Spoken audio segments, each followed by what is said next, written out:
let's look at your team, let's look at your goals, let's look at your financials, let's look at your culture, let's look at what makes this thing work. And is it dependent on you or can it run without you?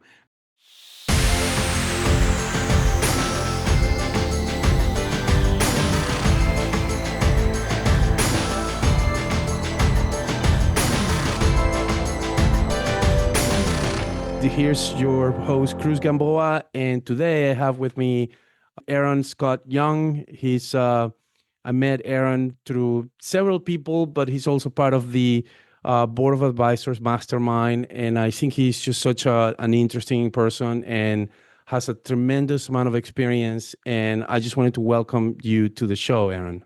Yeah, it's good to be here, Cruz. So nice to visit with you. Every time when we've bumped into each other unexpectedly, it's always fun, always fun. So I'm really happy to be here with you. That's awesome. Yeah. And I mean, by the way, we weren't really planning to do this. So it literally, this is like off the cuff. We are, making it up as you see us. It's just a conversation.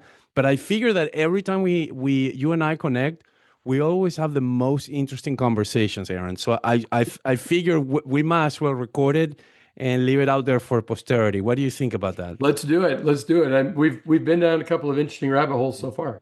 Absolutely.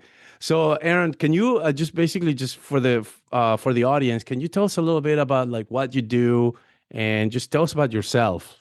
Yeah. I buy and sell companies, and then I help other people's companies grow.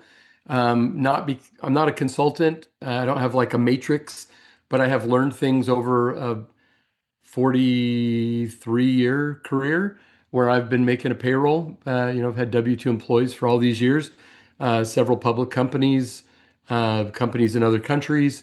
And so I've done a lot of things in my career and, had a lot of employees and learned a lot of things and been through a lot of bumps and bruises. When we started clear back in 1983. So I've been through, Black Monday and the dot-com crash and the '08 crash and COVID and my own mistakes, all kinds of stuff. So, so these days, besides running my companies as chairman, I don't really have a job anywhere, but I have companies and I kind of serve as the high level director, chairman of the board, and then I advise. I sit on some boards, and I usually advise 5 to 6 companies a year for a year, and that's what I do. And those are everybody. They're all the way from, it's crypto to manufacturing to robotics to family offices. It's just a variety of artificial intelligence, digital products. My experience, and I may find out that I'm wrong, but my experience has been that the fundamental elements of running a business, small, big, public, private, whatever, are kind of the same. I just always say SRA, same rules apply. And we're able to get kind of forget about all the extraneous, well, here's why we're special. Here's what we do that's different, and you go, well, okay, let's look at your team. Let's look at your goals. Let's look at your financials. Let's look at your culture. Let's look at what makes this thing work. And is it dependent on you or can it run without you? Because all my businesses can run without me. And that's, I'm on a national book tour right now. The book, I was just told, is going to be translated in 10 more languages by the publisher. So cool, because it's a New York published book, and it's called Unshackled, and it's all about how to own stuff without being the most critical employee in the business. So I love that. I love the way you introduce yourself, because you started by telling us like what you do, and then you kind of like told a little bit of a story on like some things that you've done, and which are very much in line with the kinds of topics that I like to talk about, because I like to talk about scaling companies, the mindset of the founder, the transition from being the solopreneur or the solopreneur with some helpers to being a sort of a CEO, and then from CEO to visionary and removing yourself from the organization. So it sounds like you are one person who've actually done this probably several times. So maybe we should speak a little bit about that. about 3 dozen times. Okay. Uh, Yes. we've done this over and over. I've done it over and over with my own stuff. Buy something, fix it, sell it. Buy something, fix it, keep it. Buy something, fix it, integrate it into a bigger project so that that project gets bigger. Yeah. And I can't, I'm not smart enough to know all the stuff to do inside of a company. I don't have that. I don't think anybody is.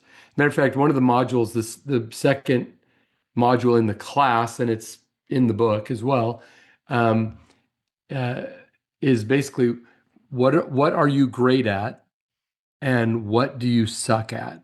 Yes. Like where should you just not be involved at all? For me, that would be things like IT, accounting, anything that's really specifically we have to do it just right. I'm the wrong guy. I'm too I much gotta of go. I don't know. I heard a quote when I was in fifth grade. The quote says, "If you have a difficult task, give it to a lazy man. He'll find an easier way to do it." And that is the That's funny. story of my career. It's That's like, awesome. it's just, I'll figure out a way. How do we make this simpler?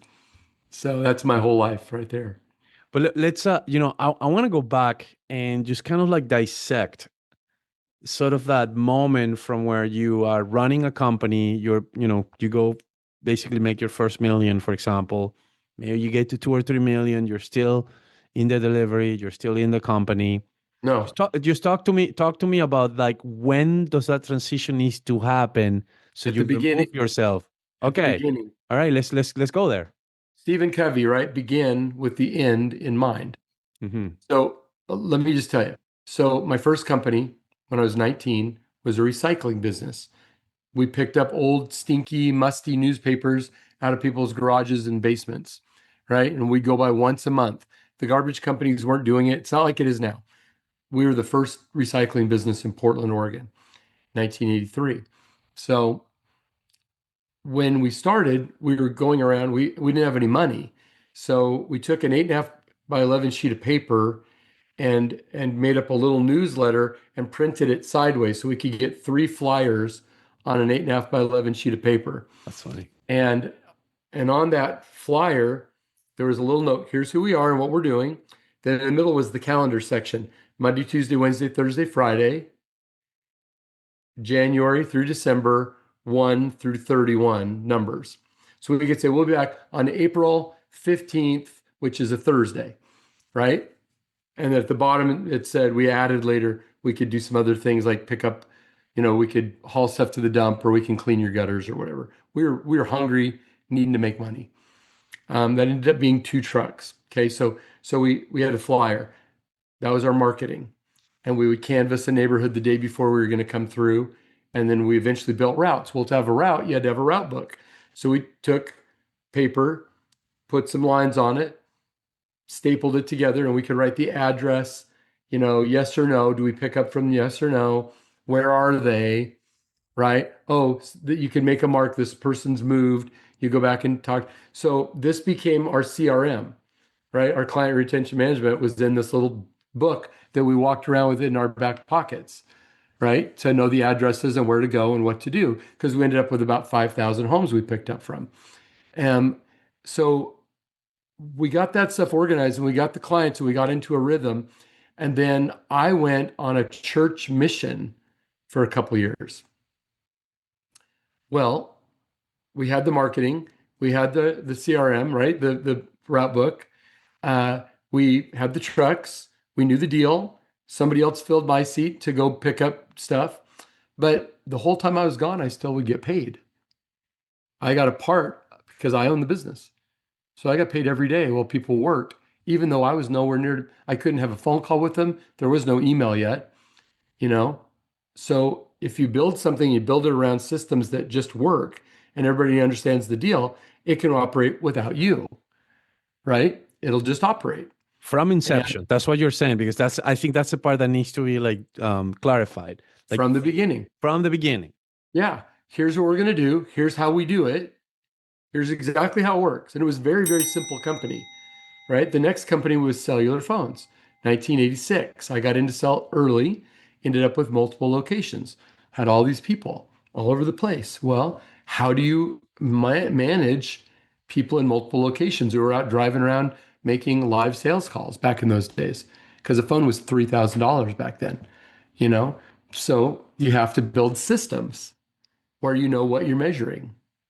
And it was all on paper, right? There was no, I mean, there were rudimentary Macintosh computers back then, but we weren't using a computer.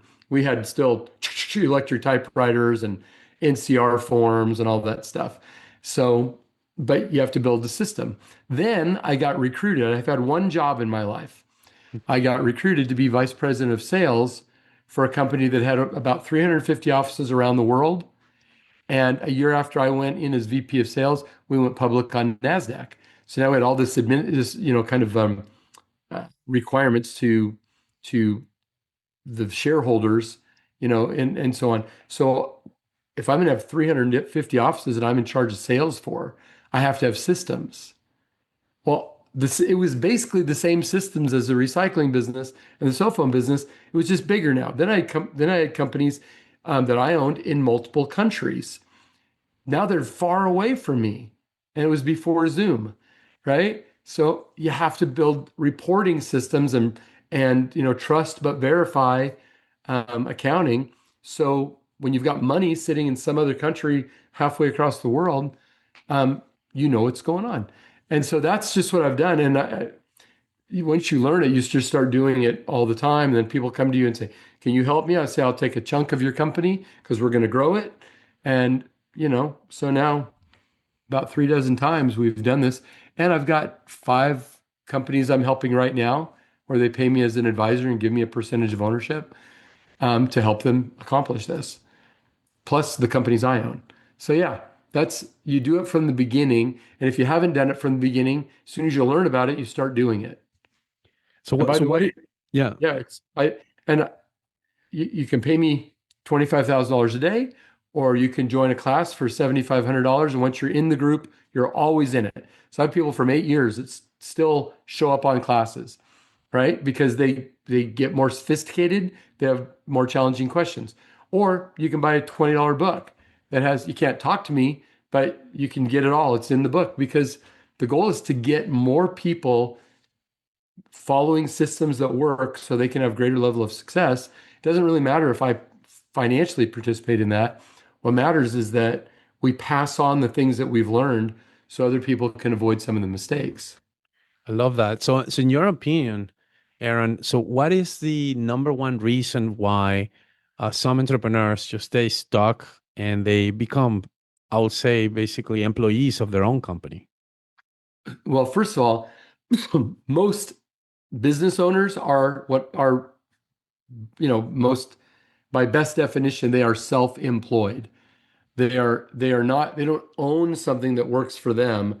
They're working more hours, taking more risk, being the last person to get paid, them on the line for everything. They're self-employed, and it's a very, very stressful way to live. Um, and the reason most people stay stuck is because they find things that work for them to a certain level, and they've built a certain level of success or at least comfort, and they don't want to mess that up. So they never grow beyond their own mind, their own cleverness, their own experience. They can never get bigger than that because they're still pulling all the strings and making all the decisions.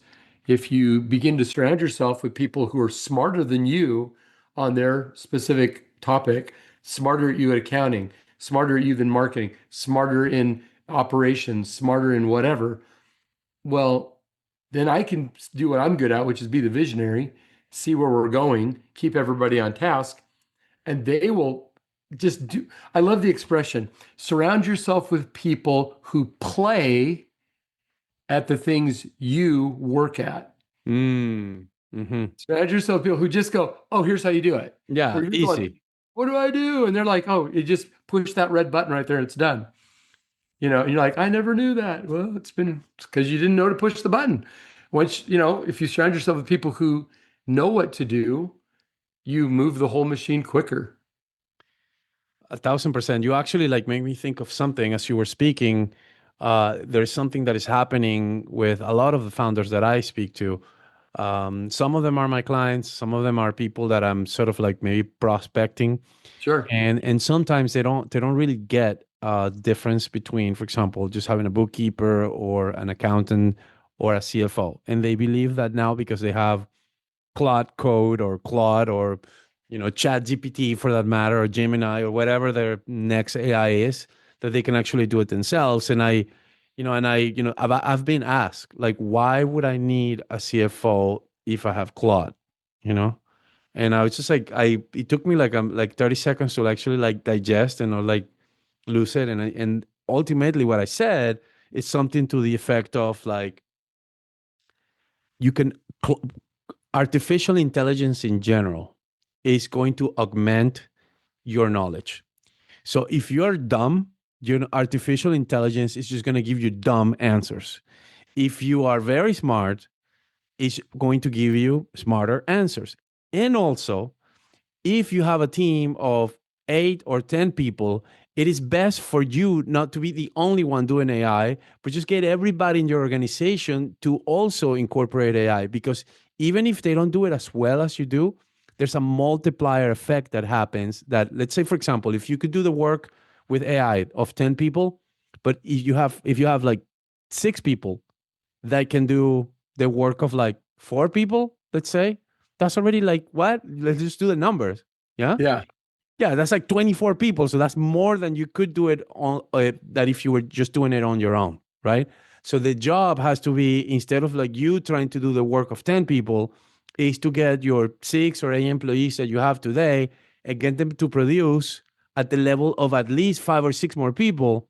And now that puts a multiplier effect in your company. Yeah. And yeah, anyhow, I mean that's actually something Totally. that's Totally coming agree. up. Yeah. So I just wanted to hear your like how you think about artificial intelligence and like how like workflows and being an entrepreneur, like all of that. Try to stitch it all We, together.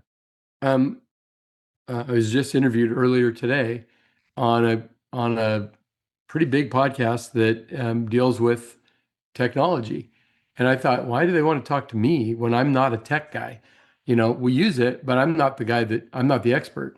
Well, what they wanted to do is talk about how do you own a whole bunch of companies and how are you using technology to do that? And what I'll say is this, technology is super good for giving us, helping us think of things that we might not have thought of.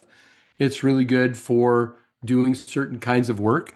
If you get to an agent level, where certain processes are being done, that you've proven and you can verify that they're being done right, and they become a system, all that's great. Um, Many people, especially business owners who are already living in a fairly risky environment, right?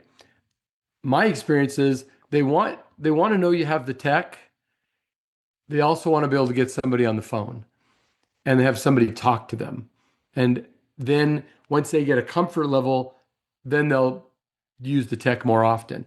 So whether we're using it inside the company as a lever to do more work, or not, we don't want to lose in our industry. We don't want to lose the human connection. We don't want to lose the data we get when we strike up a conversation with a client. So if you're my client and we're doing your corporate minutes and resolutions for you, and we're talking, and you're going, oh, yeah, and we're going to buy this apartment complex over here, or we're going to buy this car wash, or we're going to invest in this, whatever. Well, when we're talking to you about that, instead of you just going, I need something, I need a resolution for my minutes, right? For my minute book. If we're talking to you about it, even if we're going to have AI create everything, but you and I are talking, then all of a sudden I hear about these other plans you have. And how does that impact the work we're going to do with you? Oh, do you need to set up another LLC? What state is it in? What do you want to call it? Oh, who's going to do the corporate records over there? Did you know we have a mastermind that works with a bunch of real estate people? Would you be interested in learning about that? Right. So tech is great. We use tech. We need to stay on top of we can't keep up with it, but we need to try to, run along behind trying to keep up. Because the machines are teaching themselves now. We can't go that fast, but we need to stay conscious of what's going on and use it not as the replacement, but as the magnifier. You were saying a minute ago, if they're not educated on how to do bookkeeping or to set up a chart of accounts or to deal with taxes, they might talk to their AI, but they don't know what to ask or what to tell it. So they're going to get a bad outcome. If you have somebody who's an expert like you, and you can use AI, you can do the work of 6 or 10 people using the AI, and you can look at the results that it gives you and go, that's wrong. Yeah, that's wrong. Yeah, I That's mean, wrong. which happens all the time, by the way. Like, I mean, my Especially with AI. numbers, Yeah, especially with math. yes, The LLMs are not good at math yet.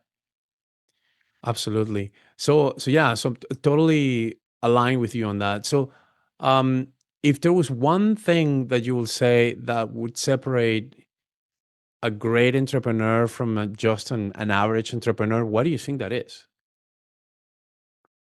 Uh, Only one thing. If yeah, like like if you're like, hey, you get one shot, the one thing, what is it?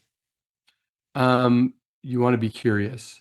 Mm, tell me more about that. So my wife is a psychologist, and she talks about when we become certain that this is how you do it, right? You miss other opportunities. One of the things we do in our companies, we're always challenging how we're doing stuff. We're always challenging, is this report, this detailed report, actually giving us information that changes the bottom line? Are we gathering data for data's sake? We need to challenge stuff. We need to stay curious. We need to start asking questions. We need to say, is this just because this works, is this the best way to do it? Mhm. You know, um, and so yeah, I would have to give full credit to Michelle Young for that. But and she's brilliant and she works with lots of CEOs. And but yeah, stay if I can only say one thing that sets a good one apart from one that's mediocre, it's curiosity. Curiosity. Yikes, you gave me a lot to think about because I do agree with that. Um, even for like myself, I every day I'm just really humble by the amount of ingenuity and like ways, like different ways of doing the same thing. Like literally, you could be doing it in like 100 different ways, and I'm not sure that one is better than the other. Sometimes you just have to pick like what's more aligned or what's more efficient for you or what's more available. And yeah, but just having like, for example, right now, one really cool story is that I'm actually my son is going to college. He just got into Purdue, so he didn't have an internship or anything really to do. And I said, well, why don't you work with me over the summer? So we've been kind of like working together and like doing like some automations on certain things, and he's helping me with like several like odd jobs, so to speak, things that I wanted to fix in my systems, but I never really had the time or the people to do it. And I'm just like literally impressed by the way that this kid thinks.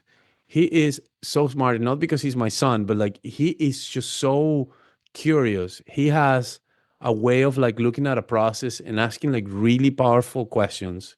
Like, hey, like what do you want it like what do you want it to do? Like how long will it, like how long do I need to take to get this done? Like what have you tried before? Like he's just like the quality of his questions are so good, and that when he sits down and he gets and he does whatever I asked him to do, the outcome is not necessarily not is not only what I asked him to do, but it actually far exceeds what I asked him to do. So I mean, I think you're right. I think there's something to be said about being curious, whether you're a young man or a seasoned entrepreneur. Just that curiosity is really what's going to is what's going to get you, making better decisions and asking better questions, to be honest.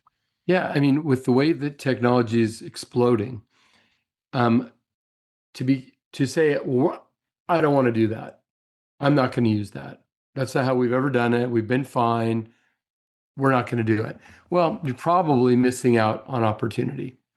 On the other hand, some people might go, "Oh my gosh, we can do all this stuff with AI," um, and sometimes it's just a novelty. It's a toy. It's not actually making things better.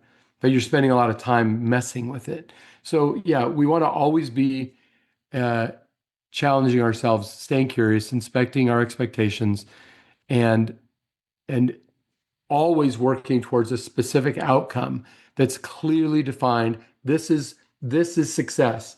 So everything we're doing is to get to this point. And the more clearly we define that outcome, explicitly define the outcome, the more likely we are to hit it. And we can use tools that come along, or we can use the old ways that are tried and true. But we want to be always challenging ourselves, always asking ourselves questions. That's awesome. So, Aaron, I really wanted to thank you for your time. I want to be mindful. I know you're a busy person, and I want to respect that. So, but it was great having you on the show and having this conversation. I feel like this should be like one of many. I think we can speak about so many topics. And I just wanted to ask you, can you remind us again about your book and the training that you have going on right now? Sure. Well, the book is called Unshackled. It looks like this. Unshackled. Okay. Okay, and it's not coming in very good on the screen, but anyway, Unshackled, 7 levels of business excellence. And so that's the book. You can get it Amazon, Barnes and Noble, anywhere that sells books. And I can't remember if I said this earlier, but my publisher just told me there are 10 more languages. They're putting the book in 10 more languages. Nice. So very excited about that. That's super cool. Or they can write to me at Aaron Young at laughlinusa.com, and happy to interface with people. We've always got something going on. We've got events coming up. I teach the Unshackled Owner class. The class existed before the book, but the book was created so we could just get the info out to more people. It's very valuable. It's limited because it's one way. You read it and then you have to figure it out how to implement what I just taught versus the course, which is interactive. And once you're in the course, you're always in the course. Yeah. So I find that to be unusual in the world, that it's like you don't have to re-up, you don't have to pay an annual re-up. It's just, no, let's get you to the outcome. Let's get you to that point that you want to get to. Well, thank you so much for your time once again, and I look forward to catching up with you in the future, and all the best. Thank you Thanks, so much. All right. Okay. Bye-bye.